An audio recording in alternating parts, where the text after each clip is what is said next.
Þá komið að fjórða lið á dagskrá, Hrísey, deiliskipulag fyrir ofan Norðurvegar, til máls tekur bæjarfulltrúi Andri Teitsson.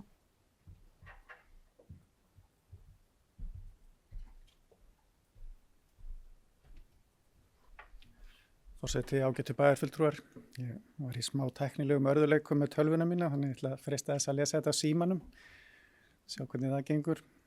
Þetta liður 4 í fundargerð skipulagsráðs dagsettur 29. apríl 2026. Lögð fram tillaga að deiliskipulagi 8,6 hektara svæðis í Hrísey sem að mestu ofan núverandi íbúðabyggðar í norður hluta þéttbýlisins. Fornleifaskráning liggur fyrir og hefur tillagan verið uppfærð miðað við hana. Eru í deiliskipulaginu afmarkaðar 12 nýjar einbýlishúsalóðir, 1 parhúsalóð og 3 raðhúsalóðir, auk 5 nýrra athafnalóða.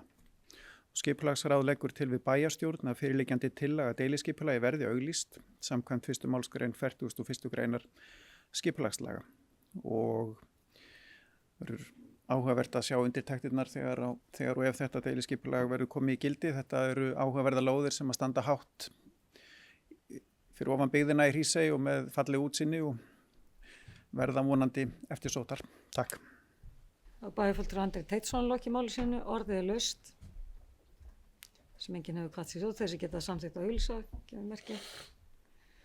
Það eru öll